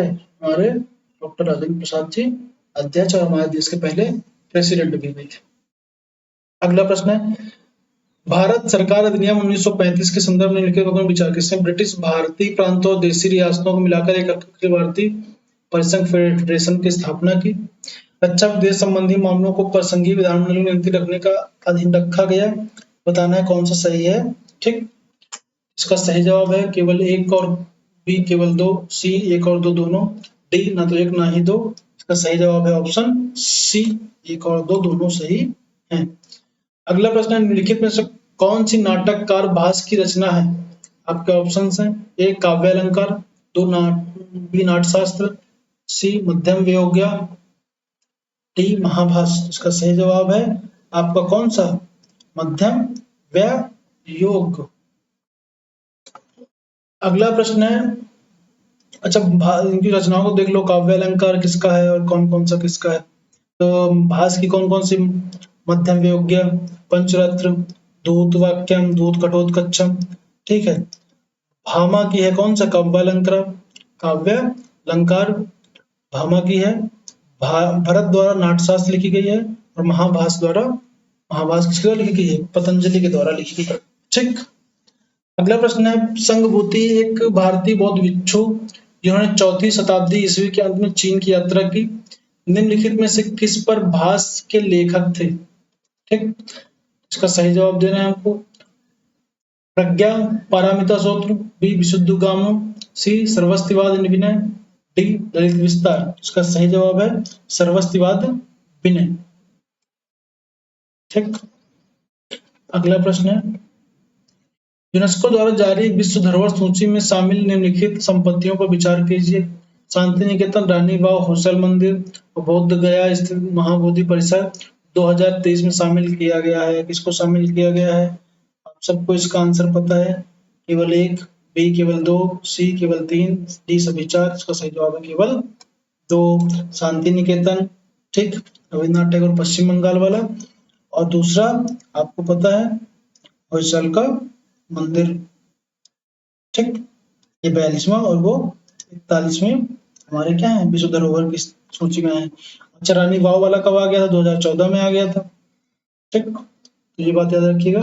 2002 में महाबोधि का मंदिर आ गया। अगला प्रश्न है, भारत के संविधान क्षेत्र 368 के अनुसार संसद में निम्नलिखित में से किनके द्वारा संविधान के उपबंध संशोधित कर सकेगी? दूसरा परिवर्तन निरसन। ठीक, का सही जवाब देना है। ऑप्शन है केवल एक और दो, बी दो और तीन, सी एक और तीन, डी एक दो तीन। इसका सही जवाब है ऑप्शन डी एक दो और तीन। ठीक, सभी के लिए संशोधन कर सकेगी। अगला प्रश्न है, निम्नलिखित देशों पर विचार कीजिए। ठीक, निम्नलिखित देशों पर विचार कीजिए। इटली, जापान, नाइजीरिया, दक्षिण कोरिया, दक्षिण अफ्रीका। उल्लेखों प्राय निम्न जन्म दर, वृद्धोन्मुख जनसंख्या तो ह्रासमान जनसंख्या के लिए जाना जाता है। तो आपको पता है जहाँ पे बूढ़े ज्यादा हो गए हैं कौन कौन से हैं? एक तो इटली हो गया है, दूसरा जापान हो गया है और तीसरा आपका दक्षिण कोरिया। तो इसमें ऑप्शन ए सही है, एक दो और चार। अगला प्रश्न है, संसद में धन विधेयक के संबंध में निम्नलिखित कथनों पर विचार कीजिए। 109 में धन विधेयक संबंधी विशेष प्रक्रिया का उल्लेख है। दूसरा, धन विधेयक राज्यसभा में प्रस्तावित नहीं किया जा सकता। तीसरा, राज्यसभा या तो विधेयक को अनुमोदन दे सकती है या तो उसमें परिवर्तन सुझाव दे सकती है, किंतु स्वीकार नहीं कर सकती है। अगला, राज्यसभा द्वारा धन विधेयक के सुझाव गए संशोधन लोकसभा द्वारा स्वीकार करना होगा। सबसे पहले हमें ऑप्शन से एक और दो, बी दो और तीन, सी एक दो और तीन, डी एक दो तीन, सॉरी एक तीन चार। इसका सही जवाब क्या हो जाएगा? सबसे पहले 4 नंबर हमारा गलत है, क्योंकि मानना होगा ऐसा कहीं नहीं लिखा। ठीक, मान सकते हैं, उनकी मर्जी पर डिपेंड करता है। तो ये गलत हो गया। पहला हमारा बिल्कुल क्या है? सही है। 109 पे विशेष परिभाषा, विशेष विधेयक के बारे में क्या है? प्रक्रिया का उल्लेख किया गया है। ठीक, तो ये है, इसमें सिर्फ स्थापित नहीं किया जा सकता, बिल्कुल सही है। सुझाव दे सकती है, बिल्कुल सही है। कौन सही हो गया? सी एक दो। अगला प्रश्न, निम्नलिखित सशस्त्र सेना की तीनों सेनाओं के समकक्ष रैंक को सही सुमेलित कीजिए। सुमेलित है बताना है। थल सेना, वायुसेना और नौसेना। Brigadier, air commodore and commander, major general, air vice marshal, vice admiral, major, squadron leader, lieutenant commander, lieutenant colonel, group captain and captain. इसमें बताना है कौन सा सही है कौन सा नहीं। आपके ऑप्शन हैं एक और दो, सॉरी एक और चार, बी एक तीन, सी दो तीन और चार, डी केवल तीन और केवल तीन, सॉरी। इसका सही जवाब है ऑप्शन डी, केवल तीन सही है, बाकी सारे गलत है। लेफ्टिनेंट ठीक गलत है, major, squadron leader, lieutenant commander सही है। ठीक है, अच्छा इनको अगर मैचिंग करनी है तो कर सकते हो। ब्रिगेडियर के साथ आता है एरो कमांडर आता है, और ब्रिगेडियर आता है, ब्रिगेडियर के साथ एयर कॉमोडोर, और इधर आता है कॉमोडोर आता है, कमांडर नहीं आता। ठीक, दूसरा major general, air vice marshal, ठीक है, इधर रियर एडमिरल आता है। तीसरा इधर मेजर, स्क्वाड्रन लीडर, ये बिल्कुल सही है। इधर लेफ्टिनेंट कर्नल, विंग कमांडर आता है, और यहाँ पे कमांडर आता है। ठीक, पूर्वोत्तर परिषद की स्थापना पूर्वोत्तर परिषद अधिनियम 1971 द्वारा की गई है। 2002 में एनईसी अधिनियम में संशोधन के बाद परिषद में निम्नलिखित कथनों को किन सदस्यों को शामिल किया गया है? संगठक, राज्यपाल, राज्य के राज्यपाल, राज्य का मुख्यमंत्री, भारत राष्ट्रपति द्वारा नामित 3 सदस्य, भारत के गृह मंत्री। तो सही जवाब देना है। आपके ऑप्शन केवल 1 और 2 3, बी 1 3 4, सी 2 4, डी 1 2 और 4। इसमें आप याद रखना कि गृह मंत्री नहीं शामिल होते, तो गृह मंत्री गलत होते ही सारे ऑप्शन एलिमिनेट हो जाएंगे। ऑप्शन ए सही। अगला प्रश्न है हमारा कौन सा? हाँ, दिसंबर 2003 तक भारत में कितने परिसीमन आयोग गठित किए गए हैं? आपके ऑप्शन से ए 1, बी 2, 3, सी 4। इसका सही जवाब है सी, सॉरी डी 4। ठीक है, 4 हो चुके हैं। कौन कौन से? एक हुआ था 1952 में, फिर 1963 में, 1973 में और 2002 में। अब 2026 में होना है परिसीमन। अगला प्रश्न है 71 अधिनियम 1992 में निम्नलिखित किस भाषा को शामिल करने के लिए संविधान की 8वीं अनुसूची में संशोधन किया गया था? ठीक, तो कोंकणी, मणिपुरी, नेपाली, मैथिली, इसमें बताना है कौन कौन सी भाषाएं शामिल की गई थी 1992 में। ऑप्शन है A B 1 2 3, B 1 2 4, C 1 3 4, D 2 3 4। इसका सही जवाब आपको देना है। इसका सही जवाब है MKN, मकान से याद रखना, मकान से याद रखना 1 2 3, कोंकणी, मणिपुरी और नेपाली। ठीक, सबसे पहला संशोधन आपको पता है, पहले कितनी भाषा थी? 14 भाषा थी। सबसे पहले सिंधी ऐड हुई 1967 पे, फिर आई मणिपुरी, कोंकणी और नेपाली, फिर बोडमा से याद रखना, बोडो, डोगरी, मैथिली और संथाली। 92 संविधान संशोधन 2003 में, और फिर कितनी हो गई? 22 भाषाएं हो गई। अगला प्रश्न है दल उसके नेता बताना कौन सही है? Bharatiya Jana Sangh Shyama Prasad Mukherjee, socialist party C Rajagopalachari, Congress for democracy Jagjivan Ram, Swatantra party आचार्य नरेंद्र देव। बताना कौन सी सही है? ऑप्शन से केवल 1, बी केवल 2, सी केवल 3, डी सभी 4। इसका सही जवाब है केवल 2। ठीक, केवल 2 सही है। कौन कौन सही है? Democracy for Congress for democracy Jagjivan Ram, और पहला जनसंघ जो प्रेजेंट टाइम में भाजपा के नाम जानी जाती है, डॉक्टर श्यामा प्रसाद मुखर्जी। ठीक, अगला प्रश्न है भारत के संविधान के संदर्भ में निम्नलिखित कथनों पर कौन सी सही है? नगर पालिकाओं की शक्तियां विद्यमान भाग 9 का में दी गई हैं, आपात उपबंध 18 में दिए गए हैं, संविधान संशोधन की जो उपबंध है वो 20 भाग में दिया गया। कौन सा सही है कौन सा नहीं आपको बताना है। ऑप्शन से केवल 1 और 2, बी 2 और 3, सी 1 3, डी 1 2 3। आपको सही जवाब देना है। इसका सही जवाब क्या हो जाएगा? आप सबको पता है 1 2 3, ये 20 भाग में 368, इसमें 352 से 360। ठीक है, और नगर पालिका 340 वाली जो आती है, ठीक है, 200 वाली सॉरी, तो वो सारी किसमें है? इसी में आ जाती हैं आपकी। अगला प्रश्न, भारत के संविधान अनुसार निम्नलिखित में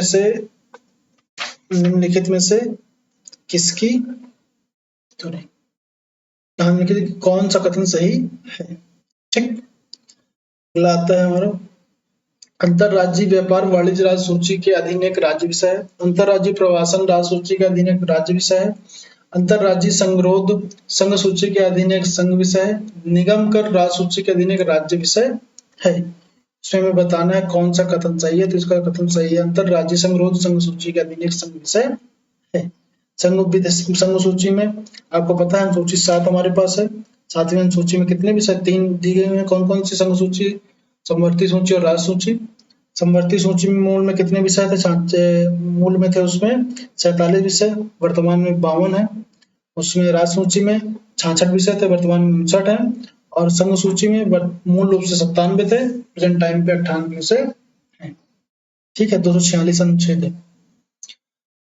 भारत के उच्चतम न्यायालय ने निजता के आधार पर भारतीय संविधान के निम्नलिखित किस अनुच्छेद के अंतर्गत रखा है? आपके ऑप्शंस हैं ए 15, बी अनुच्छेद 16, सी अनुच्छेद 19, डी अनुच्छेद 21। इसका सही जवाब आप सबको पता है, अनुच्छेद 21।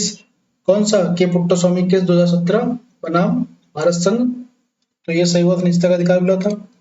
अगला प्रश्न है सैन्य कार्य विभाग के प्रमुख के रूप में चीफ डिफेंस स्टाफ जो है CDS थे हमारे, उनके बारे में देखा। CDS स्टाफ कमेटी का स्थायी अध्यक्ष होता है, तीनों सेनाओं का प्रधान कमान का प्रयोग करता है, तीनों सेनाओं के विषयों पर रक्षा मंत्री से प्रधान सैन्य सलाहकार होता है। इसमें बताना है कौन सा सही है। ऑप्शन 1 2 3, बी 1 2, सी 2 3, डी 1 और 3। इसमें एक चीज गलत हो गई, बी। तीनों सेनाओं का प्रधान कौन होता है? हमारा प्रेसिडेंट होता है। प्रेसिडेंट जो हमारे प्रधान है, तो ये गलत, दो गलत होते ही बचा कौन सा? Option D. 1 और 3 सभी दिनों से रक्षा मंत्री इसका क्या है? स्थायी सभा अध्यक्ष। अगला प्रश्न है, मूलभूत आवश्यकताओं को पूरा करने सहित दूरस्थ क्षेत्रों में स्थानीय जन समुदाय के उत्थान के लिए सेना द्वारा संचालित अधिनियम और अभियान ऑपरेशन को क्या कहा जाता है? इसका सही जवाब है, और ये पहले ऑप्शन है, ए ऑपरेशन संकल्प, बी मैत्री, ऑपरेशन सद्भावना, ऑपरेशन मदद। इसका सही जवाब है ऑपरेशन सद्भावना। अगला प्रश्न है, किन्हीं दो देशों के बीच सबसे लंबी सीमा साझा? कनाडा संयुक्त राज्य अमेरिका, बी चिली अर्जेंटीना, सी चीन Bharat, D Kazakhstan Russia federation. इसका सही जवाब है ऑप्शन ए कनाडा और संयुक्त राज्य अमेरिका। 8,890 किलोमीटर है। भारत के बीच में कितनी है? 3488 किलोमीटर भारत और चीन के बीच में। अच्छा, भारत सबसे लंबी बाउंड्री किसके साथ शेयर करता है? कमेंट करके बताइए। लोकसभा में आचार समिति के संदर्भ निम्नलिखित कथनों में से कौन सही है? प्रारंभ में तदर्थ समिति। दूसरा, केवल लोकसभा सदस्य ही इसके लोकसभा सदस्य अनैतिक आचरण संबंधी शिकायत कर सकते हैं। तीसरा, यह समिति किसी ऐसे मामले में विचार नहीं कर सकती जो न्यायाधीन है। इसका आपको सही जवाब देना है। इसका सही जवाब है आपके ऑप्शन से केवल 1 और 2, बी केवल 2 और 3, सी 1 और 3, डी 1 2 3। इसका सही जवाब है ऑप्शन सी 1 और 3। ठीक, बाहर के लोग भी शिकायत कर सकते। कब आया था?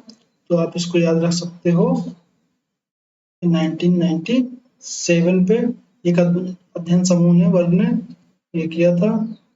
तो 2002 में एक समिति का गठन किया गया था भारत के। तो ये सदन का स्थायी हिस्सा कब बनी? 2015। अगला, नारी वय वंदन अधिनियम के संदर्भ में निम्नलिखित कथनों पर विचार कीजिए। ठीक, तो हमें क्या करना है? नारी वंदन के संदर्भ में कथनों पर विचार करना है। तो इसके ऑप्शंस हैं, ये उपबंध 18वीं लोकसभा में प्रभावी होंगे। नियम बनने के बाद 15 वर्षों के लिए परिवर्तन रहेगा। अनुसूचित जाति के लिए आरक्षित कोटे के भीतर अनुसूचित जाति महिलाओं के लिए भी आरक्षण का उपबंध किया गया है। इसका सही जवाब आपको देना है ऑप्शन ए केवल 1 और 2, बी 1 2 3 पहले में, बी में 1 2, सी में 2 3 और डी में 1 3। इसका सही जवाब है ऑप्शन सी 2 और 3। 106वां संविधान संशोधन 2003 पे लागू हुआ, जिसमें प्रक्रिया शुरू हो गई। 18वीं लोकसभा चुनाव के पश्चात पर सीमन किया जाएगा, तो प्रभावी नहीं होंगे। अगला प्रश्न, अभ्यास मित्र, यह बांग्लादेश के साथ संयुक्त सैन्य अभ्यास है। प्रारंभ में औंध ओड़े में हुआ था। आतंकवादी विरोधी अभियान संयुक्त प्रतिक्रिया के इस अभियान का लक्ष्य रखा गया। वायुसेना इस अभ्यास का हिस्सा है। इसमें हमें सही जवाब देना है। आपके पास ऑप्शंस हैं 1 2 3, बी 1 और 2 3, 1 2 4, सी 1 3 और 4, डी 2 3 4। इसका सही जवाब है पहला हमारा गलत है, कि ये बांग्लादेश के साथ नहीं श्रीलंका के साथ होता है। इसके गलत होते ही सारे ऑप्शन एलिमिनेट। ऑप्शन डी सही। अगला प्रश्न है हमारा, प्रतिषेध रिट उच्चतम न्यायालय उच्च न्यायालय द्वारा किससे और किस प्रयोजन में जारी किया जाने का आदेश दिया जा सकता है? किसी सरकारी अधिकारी को उसकी विशिष्ट कार्रवाई से प्रतिषेध करने के लिए, संसद विधानसभा को मद्य निषेध कोई विधि पारित करने के लिए, निचली अदालतों किसी मामले में कार्रवाई जारी रखने का प्रतिबंध करने के लिए, डी सरकार को उसे किसी असंवैधानिक नीति का अनुपालन करने के लिए प्रतिषेध करने के लिए। और रिट्स यूज कर सकता है। रिट्स किसमें है आपको सबको पता है, सुप्रीम कोर्ट के लिए 32 और हाई कोर्ट के लिए 226 में है। ठीक, तो कब जारी कर सकता है? इसका सही जवाब है निचली अदालतों को किसी मामले कार्रवाई जारी करने से प्रतिषेध कर सकता है। राज्यपाल व राज्य का राज्यपाल होता है, उसे किसी समुदाय अनुसूचित जाति के रूप में मान्यता देता है, घोषित कर सकता है। राज्य किसी अनुसूचित जाति के रूप में घोषित की समुदाय को आवश्यक नहीं है कि दूसरे राज्य में भी ऐसा हो। इसमें आपको सही जवाब देना है। ए केवल एक, बी केवल दो, सी एक तीन दो, डी ना तो एक ना ही दो। इसका सही जवाब है ऑप्शन कौन सा सही हो जाएगा? ऑप्शन बी सही हो जाएगा, केवल दो। ठीक, तो अनुसूचित जाति जनजातियों से तात्पर्य ऐसी जनजाति जो जनजाति समुदाय में संविधान 342 के अंतर्गत आती हैं। ठीक, तो 342 के अंतर्गत राज्य के मामले में राज्यपाल के परामर्श के बाद सब कुछ करता कौन है? करता धरता सिर्फ एक ही है, उसको बोलते हैं प्रेसिडेंट। दूसरा वाला सही है, आवश्यक नहीं है कि वो जनजाति दूसरे राज्य में भी हो। अगला प्रश्न, केंद्रीय बजट यूनियन बजट के संदर्भ में निम्नलिखित कथनों पर विचार कीजिए। प्रधानमंत्री की ओर से केंद्रीय वित्त मंत्री संसद के दोनों सदनों पर समक्ष वार्षिक वित्तीय विवरण को रखते हैं। केंद्रीय यूनियन की तरफ भारत के राष्ट्रपति की अनुशंसा के बिना अनुदानों की मांग नहीं की जा सकती। आपको बताना है इसमें कौन सा सही है, कौन सा गलत है। ठीक, ऑप्शंस केवल एक, बी केवल दो, सी एक और दो दोनों सही हैं, डी ना तो एक ना ही दो सही हैं। एक लाइन आपको पकड़नी थी और वो थे प्रधानमंत्री साहब। प्रधानमंत्री नहीं, वो किसके? प्रेसिडेंट के कहने पे ये काम करती हैं। तो पहला गलत हो गया। ठीक, पहला गलत होते ही हमारे 3 ऑप्शन चले गए, 1 2 3। ठीक, बचा केवल 2 या फिर 2 चले गए, सॉरी 1 और 3। अब बचा ना तो एक। ठीक, दूसरा कह रहा है केंद्रीय राष्ट्रपति के अनुशंसा के अनुदान मांग नहीं की जा सकती। बिल्कुल सत्य बात है कि अनुदानों की मांग नहीं की जा सकती है। अनुच्छेद 113, तो दूसरा सही है, तो केवल बी सही है। अगला प्रश्न है, why India the way and why matters, why Bharat matters किसने लिखी है? भूपेंद्र यादव, नलिन मेहता, शशि थरूर एंड शुभम सुब्रमण्यम जयशंकर साहब, जो हमारे इस समय विदेश मंत्री है, पहले भी थे, तो उन्होंने ही लिखी है। ठीक, अगला प्रश्न है, अर्जेंटीना सबसे खराब आर्थिक स्थिति, सूडान देश की नियमित सेना, अर्धसैनिक बलों के मध्य युद्ध, तुर्की, नाटो की अपनी सदस्यता निरस्त कर दी है। बताना कौन सा युग्म सही है। आपके ऑप्शंस हैं केवल एक युग्म, बी केवल 2 युग्म, सी सभी 3 युग्म, डी कोई युग्म नहीं। इसमें 2 युग्म सही है, ऑप्शन बी सही है आपका। ठीक है, तो ऑप्शन है अर्जेंटीना वाला बिल्कुल सही है, खराब आर्थिक संकट चल रहा है यहाँ पर। सूडान वाला, ठीक, वो भी बिल्कुल सही है। ठीक, और नाटो से तुर्की बाहर नहीं हुआ। नाटो 1952 सदस्य बना था, तब से नाटो सही से उसी के साथ तुर्की के साथ लगा हुआ है। तुर्की नाटो से लगे हुए हैं। नाटो की स्थापना कब हुई थी? 4 अप्रैल 1949 1949। अगला प्रश्न है, सुमेड पाइपलाइन यूरोप को जाने वाले फारस की खाड़ी में तेल और प्राकृतिक गैस नौभार के शिपमेंट के लिए एक रणनीतिक मार्ग है। दूसरा, सुमेड पाइपलाइन लाल सागर को भूमध्य सागर से जोड़ती है। इसमें बताना है आपको ऑप्शन ए कथन 1 और कथन 2 दोनों सही है, कथन 2 कथन 1 की व्याख्या भी करता है। कथन 1 कथन दोनों सही है, किंतु कथन 1 2 कथन 1 की व्याख्या नहीं करता। कथन 1 सही है किंतु कथन 2 सही नहीं है। डी कथन 1 सही नहीं है किंतु कथन 2 सही है। इसका सही जवाब है ऑप्शन ए, कथन 1 कथन 2 दोनों सही हैं और कथन 2 कथन 1 की व्याख्या भी करता है। ठीक, अगला प्रश्न है,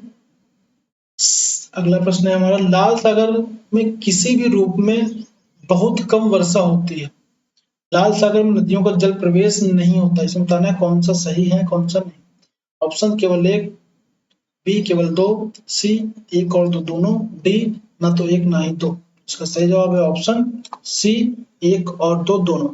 ठीक, अगला प्रश्न है, पर्यावरण संरक्षण एजेंसी ईपीए के अनुसार निम्नलिखित में से कौन सा सल्फर डाइऑक्साइड उत्सर्जन का बड़ा स्रोत है?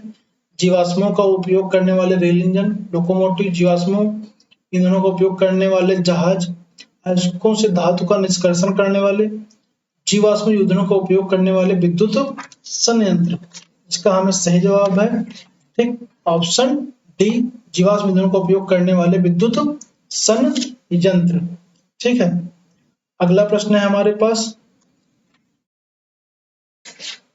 अगला प्रश्न क्या कह रहा है कि साहेल क्षेत्र में अस्थिरता और बिगड़ती हुई स्थिति विद्यमान है। ठीक है, हाल ही में साहिल क्षेत्र कई देशों में सैन्य तख्ता पलट भी हुआ है। इसको हमें सही जवाब देना है। साहिल रीजन की बात आती है। कथन एक कथन दोनों सही है। कथन दो कथन एक की व्याख्या भी करता है। कथन एक कथन दो दोनों सही है, किंतु कथन दो कथन एक की व्याख्या नहीं करता। कथन एक सही है, कथन दो की व्याख्या सही नहीं है। कथन एक सही नहीं है, किंतु कथन दो सही है। इसका सही जवाब हो गया ऑप्शन ए।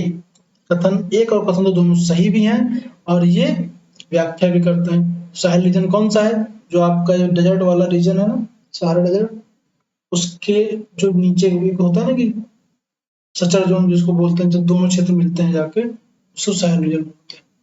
ठीक है, अगला प्रश्न है, भारत और संयुक्त राज्य अमेरिका में सेब आयात नहीं करता। भारत में विधि के अनुसार सक्षम प्राधिकारी अनुमोदन के बिना आनुवंशिक रूप से स्वरूप रूपांतरित खाद्य फूड को आयात पर प्रतिषेध है। ठीक, कथन एक कथन दोनों सही है, कथन दोनों सही है किंतु व्याख्या नहीं करते। कथन एक सही है किंतु कथन दो सही नहीं है। डी, कथन एक सही नहीं है किंतु कथन दो सही है। इसका हमें सही जवाब देना है। इसका सही जवाब क्या हो जाएगा? ऑप्शन डी, कथन एक सही नहीं है किंतु कथन दो सही है। कथन ठीक है, अमेरिकी सेब भारत क्या करता है? हटाने में 3 महीने में अमेरिकी सेबों को 40 गुना आयात बढ़ गया। पहला गलत हो गया। अगला प्रश्न है हमारे पास, लोकसभा के अध्यक्ष के संदर्भ में निम्नलिखित कथनों पर विचार कीजिए। लोकसभा के अध्यक्ष को हटाने के लिए कोई संकल्प विचाराधीन है तब वह पीठासीन नहीं होगा, उसे बोलने का अधिकार नहीं होगा, वह संकल्प मृत्यु पर प्रथमता मत देने का हकदार नहीं होगा। आपको सही जवाब देना है। ऑप्शन से केवल एक, बी केवल एक और दो, सी ए दो और तीन, डी एक दो और तीन। इसका सही जवाब है केवल एक। पीठासीन नहीं होगा, उसे बोलने का अधिकार होगा, प्रथमता मत देने का अधिकार होगा, उसे फाइनल मत देने का अधिकार नहीं होगा। ठीक, अगला प्रश्न आता है। ठीक है, इसमें आर्टिकल 95 में बात कीजिए। ठीक, मत देने का अधिकार है उसे आर्टिकल 100 से मिलता है। अगला प्रश्न है, भारतीय संसद के संदर्भ में निम्नलिखित कथनों पर विचार कीजिए।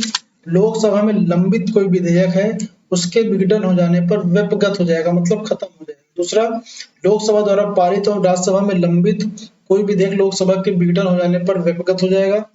तीसरा, कोई विधेयक जिसके संबंध में राष्ट्रपति ने दोनों संयुक्त सदनों की संयुक्त बैठक आयोजित करने के अपने आशय की सूचना दे दी तब लोकसभा विघटन हो गया तो व्यपगत हो जाएगा। इसमें बताना है आपको सही जवाब क्या है। आपके ऑप्शन से केवल एक, बी केवल एक और तीन, सी दो और तीन, डी केवल डी। इसका सही जवाब है ऑप्शन बी, एक और दो।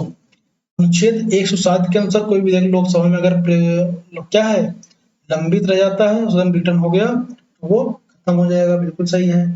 दूसरा भी सही है कि अगर मान लो लोकसभा राज्यसभा में लंबित पारित हो गया, लेकिन लोकसभा में पारित हो गया, राज्यसभा में लंबित है, तो भी क्या हो जाएगा? खत्म हो जाएगा। वो लास्ट वाला नहीं है, व्यपगत नहीं होगा। अगला प्रश्न। ठीक, इधर तो भारत के संदर्भ में कथनों पर व्याख्या विचार की। भारत के राष्ट्रपति द्वारा किसी सदन के 17वां के लिए मंत्रिपरिषद की परामर्श की आवश्यकता नहीं है।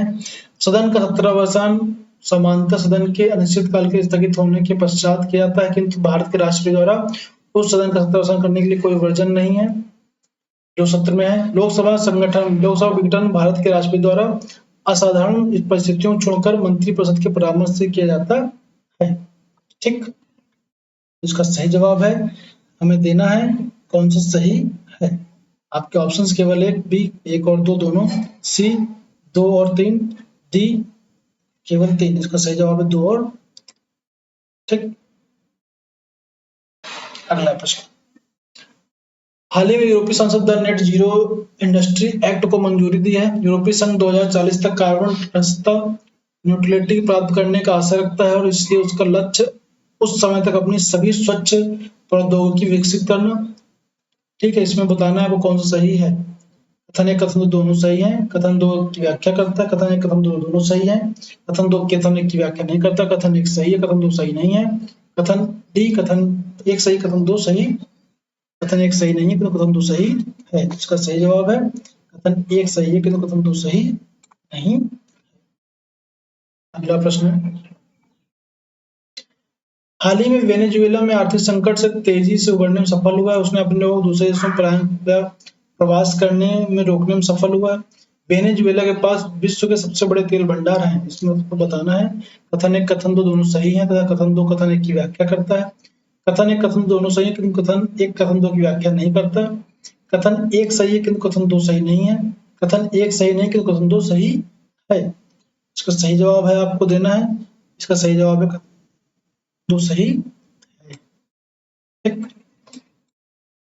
ठीक सबसे बड़े 304 बिलियन बैरल के करीब पहुंच गया है, सबसे अधिक है। डिजिटल इंडिया भूमि अभिलेख आधुनिकीकरण कार्यक्रम में निम्नलिखित कथनों पर विचार कीजिए। इस योजना को कार्यान्वित करने के लिए केंद्र सरकार केंद्र सरकार 100% वित्त पोषित करती है। इस योजना के अंतर्गत भू संपत्ति कैस्ट्रॉल मानचित्र डिजिटलीकरण किए जाते हैं। स्थानीय भाषा के उपबंध में अधिकारों अभिलेखों को भारतीय के संविधान द्वारा मान्यता प्राप्त किसी भी भाषा के नियंत्रित करने की पहल की गई है। आपके ऑप्शंस हैं केवल एक और केवल दो, बी केवल दो और तीन, सी केवल एक और तीन, डी केवल एक दो और तीन। इसका सही जवाब है इस योजना में 100% पोषण है, मानचित्रणकरण किया गया है और पहल की गई है जिससे कि मान्यता भाषा में आप समझ सकें, मान्यता प्राप्त भाषाओं में। अगला प्रश्न है प्रधानमंत्री सुरक्षित मातृत्व अभियान के संदर्भ में निम्नलिखित कथनों पर विचार कीजिए। यह योजना किसी भी सरकारी स्वास्थ्य सुविधाओं केंद्र में गर्भावस्था की दूसरी या तीसरी तिमाही महिलाओं को प्रसव पूर्व चिकित्सा देखभाल सेवाओं के लिए न्यूनतम पैकेज या प्रसवोत्तर 6 महीने की स्वास्थ्य चिकित्सा देखभाल के लिए सेवा की गारंटी प्रदान करता है। इस योजना के अंतर्गत कुछ विशिष्टताओं वाले निजी क्षेत्र स्वास्थ्य देखभाल सेवा प्रदाता स्वेच्छा से तक नजदीकी सरकारी स्वास्थ्य सुविधा केंद्रों में सेवाएं प्रदान कर सकते हैं। अगला प्रश्न और ये ऑप्शन है केवल एक, बी केवल दो, सी एक और दो दोनों, डी ना तो एक ना ही दो। तो इसका सही जवाब है, क्या सही जवाब हो जाएगा इसका? केवल दो। ठीक, तो ये सही है कि दूसरी तिमाही तक पैसे देता है तो 2 तिमाही पैसे देता है। अगला प्रश्न 6 माह के बाद स्वास्थ्य देखभाल की सेवाएं प्रदान नहीं करता है तो 6 माह वाला मतलब। अगला और लास्ट प्रश्न है प्रधानमंत्री श्रम योगी मानधन PMSYM योजना के संदर्भ में लिखित विचार कीजिए। इस योजना का नामांकन प्रवेश आयु 21 से 40 वर्ष है। लाभार्थी द्वारा आयु विशिष्ट मतदान किया जाएगा। इस योजना के अंतर्गत प्रत्येक ग्राहक को 60 वर्ष की आयु के बाद 3,000 रुपये प्रतिमाह मिलेगा। परिवार की पेंशन पति पत्नी और विवाहित पुत्रों पर लागू होगी। तो इसमें बताना है कौन सा सही है। ऑप्शन है केवल 1 3 4, बी केवल 2 3, सी 2, डी 2 और 1 2 और 4। इसका सही जवाब है आपको बताना है। इसका सही जवाब क्या हो जाएगा? आपका ऑप्शन बी सही होगा सर। ठीक, कौन सही होगा? बी होगा। अच्छा, कहीं कहीं पे अविवाहित पुत्रों को दिया गया है, ये किसी किसी ने कहा है 2 3 4, लेकिन ऐसा कोई ऑप्शन नहीं है। 40 नहीं है, इसमें कितनी एज दी गई है? इसमें दी गई है आपकी 18 वर्ष। 18 से 40 हो गया, 3,000 रुपए दिए जाएंगे, बिल्कुल सही है। 60 वर्ष की आयु के बाद लाभार्थी आयु विशिष्ट संदान किया जाएगा, बिल्कुल सही बात है। 2 और 3 सही है। आप सब लोग कमेंट करके जरूर बताइएगा ये वीडियो कैसा लगा और आप लोगों को कितने क्वेश्चन सही हुए, कमेंट करके बताइए। और कल 2023 वाला डालूंगा, तब लगातार जितने पेपर हो जाएंगे वो सारे पेपर का हम एक बार रिवीजन जरूर करेंगे। इससे थोड़ा सा बेनिफिट मिलता है, क्वेश्चन को समझने की हमें समझ विकसित होती है। तो लाइक शेयर और सब्सक्राइब जरूर करिएगा अगर आपके कुछ भी काम में आया हो ये वीडियो तो। थैंक यू सो मच, मिलते हैं नेक्स्ट वीडियो में।